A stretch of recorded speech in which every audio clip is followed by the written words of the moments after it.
श्री ओंकारेश्वर, श्री ममलेश्वर। यह ज्योतिर्लिंग नर्मदा नदी के तट पर मध्य प्रदेश में है। इस स्थान पर नर्मदा नदी के दो धाराओं में विभक्त हो जाने से बीच में एक टापू सा बना है। इस टापू को मानधाता पर्वत या शिवपुरी कहते हैं।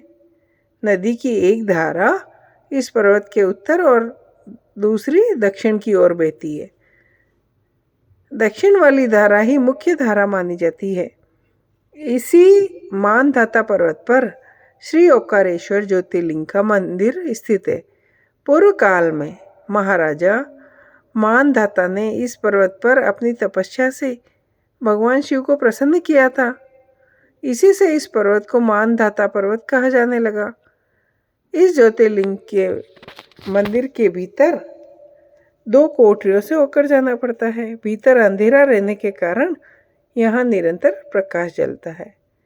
ओंकारेश्वर मनुष्य निर्मित नहीं है, स्वयं प्रकृति ने इसका निर्माण किया है। इसके चारों ओर हमेशा जल भरा रहता है। संपूर्ण मानधाता पर्वत ही भगवान शिव का रूप माना जाता है। इसी कारण इसे शिवपुरी भी कहते हैं। लोग भक्तिपूर्वक इसकी परिक्रमा करते हैं। कार्तिक पूर्णिमा के दिन यहाँ बहुत भारी मेला लगता है। ज्योतिर्लिंग के दो स्वरूप है। एक को ममलेश्वर के नाम से जाना जाता है। यह नर्मदा नदी के दक्षिण तट पर ओंकारेश्वर से थोड़ी दूर हटकर पृथक होते हुए भी दोनों की गणना एक ही में की जाती है। लिंग के दो स्वरूप होने के कारण कथा पुराणों में इस प्रकार है। एक बार विंध्य पर्वत ने पार्थिव अर्चना के साथ भगवान शिव की 6 मास तक कठिन उपासना की। उनकी इस उपासना से प्रसन्न होकर भूत भावन शंकर जी वहाँ प्रसन्न हुए। उन्होंने विंध्य को उनके मनोवांछित वर प्रदान किए। विंध्याचल की इस वर प्राप्ति के अवसर पर वहाँ बहुत से ऋषिगण और मुनि भी पधारे। उनकी प्रार्थना पर शिवजी ने अपने ओंकारेश्वर नामक लिंग के 2 भाग किए।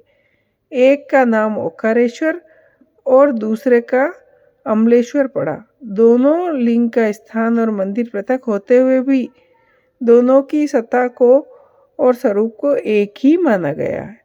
शिव पुराण में इस ज्योतिर्लिंग की महिमा का विस्तार वर्णन से किया। श्री ओंकारेश्वर और श्री ममलेश्वर के दर्शन का पुण्य बताते हुए नर्मदा स्नान के पावन फल का भी वर्णन किया गया है। प्रत्येक मनुष्य को इस क्षेत्र की यात्रा अवश्य करनी चाहिए। लौकिक परलौकिक दोनों प्रकार के उत्तम फलों की प्राप्ति भगवान ओंकारेश्वर की कृपा से सहज ही हो जाती है। अर्थ धर्म काम मोक्ष के सभी साधन उसके लिए सहज ही सुलभ हो जाते हैं। उसे लोकेश्वर महादेव भगवान शिव के परम धाम की प्राप्ति भी हो जाती है। भगवान शिव तो भक्तों पर अकारण ही कृपा करने वाले हैं। फिर जो लोग यहाँ आकर उनके दर्शन करें उसके विषय में तो क्या ही कहना। जय हो।